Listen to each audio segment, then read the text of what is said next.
It clear he wants a travel ban, and he wants the original one, the one that courts found targeting Muslims. His staff scrambled to say that the president's words don't count because they were on Twitter and thus not official.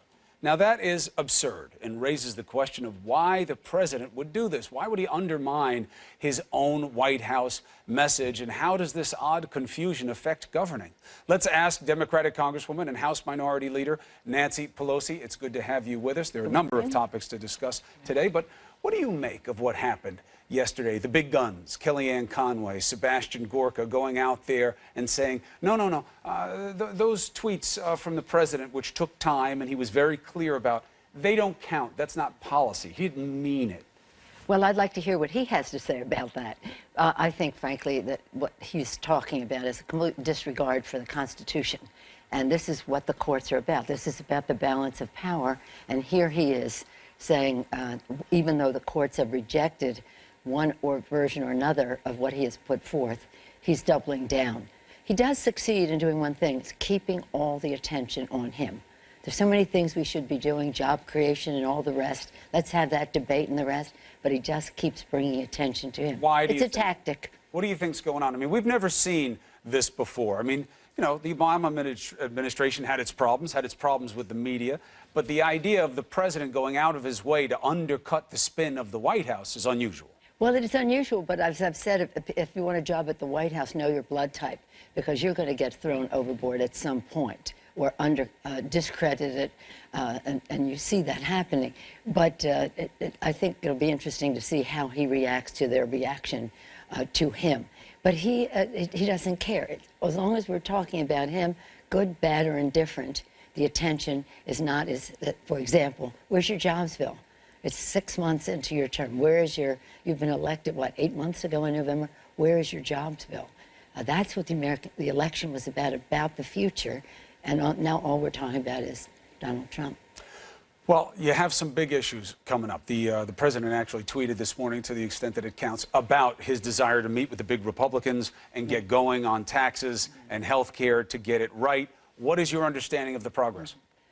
From what I hear from the Republicans, that there hasn't been very much progress. But he should be meeting with all of us if he wants to make progress, because there are some anti-governance elements in the House, in the Congress, that are just never going to be for anything, unless it's so bad, and that would be very harmful to the American people. So that's the fight we have to make. So 2 points of pushback in terms of the lack of progress. The first one would be, well, if the Democrats weren't so obsessed with trying to impeach the president and pushing the Russian investigation beyond the proof, you might be getting more things done on the governing side. Who says that?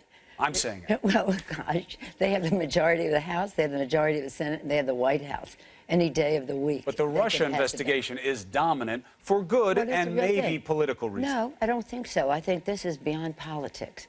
Russian investigation is beyond politics, and with the latest revelations, you can see this is undermining our democracy, our electoral system. The actual hacking.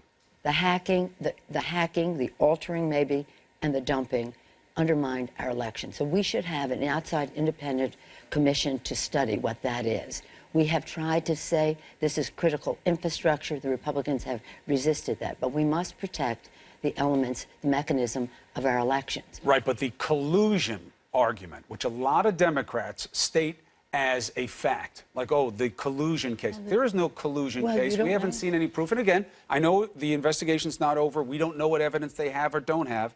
But is there some criticism for Democrats in seeming to want to force this to impeachment? I think of the Democrats, you see Adam Schiff, you see Senator Warner and others. I think they're very measured. What I've said to members, the only thing that matters are the facts and the law. And that's what an investigation will reveal to us. I think we have to remove all doubt as to the impact of the Russians in our election. And I think it's important for the American people to know, what do the Russians have on Donald Trump, politically, financially, or personally, that he is standing in the way of this legitimate investigation as to the Russian impact on our election and to prevent them from doing it again. But why do they have to have something on him? Why couldn't your own theory serve as a rationale, which is he doesn't like it, it's bad for him? You guys keep talking about Russia. It's a negative for him. It jades his victory, so he doesn't want it to go on. That's why he keeps opposing it. The American people have a right to know the truth. And why would the Republicans stand in the way of the truth? Why can't we see his tax returns? But again, we're talking about him What we should be doing is working on job creation in our country. Now, to that point, and we discussed this during the town hall, Right. the Glad you vacuum. remember the town hall. Listen, and it was a good night to have where people were able to address some of these concerns about the frustration. Let's say you're right, and there is a vacuum of power manifested as progress right now on things that matter, whether it's infrastructure, jobs, tax. Why not fill that void as Democrats and say, we're not going to wait on him. Here is our jobs plan. Let's see what they do with it. Here are fixes to the ACA so he doesn't have to pull the subsidies and tank the current program in expectation of a bill that isn't there yet. Well, let's start with the second point first. The fact is that the Affordable Care Act is the law of the land. The president should be honoring the law of the land and funding it. And he is sabotaging it. He shouldn't be doing that. The most important thing that we can do is to make sure that the bill that the Republicans passed in the House does not become the law of the land, because 23 million people would lose their health insurance, premiums would go up, benefits would go down. But if you don't have the votes, should you just lie in wait as opposed to moving to try and get a compromise? No, we follow the lead of President Lincoln. Public sentiment is everything. We're taking this to the public, and the public is weighing in. The public is what defeated the bill the first time it came up in the House. The public is what's going to defeat it in the Senate in the form that it passed the House. So it's really important for people to see the distinction, and the distinction is to keep the focus on that. Do we know how to improve the Affordable Care Act? Of course. You think the president would have said, let's sit down and do that. First thing we can start with is prescription drug, the cost of prescription drugs. That contributes more to the increased cost of medical care than anything.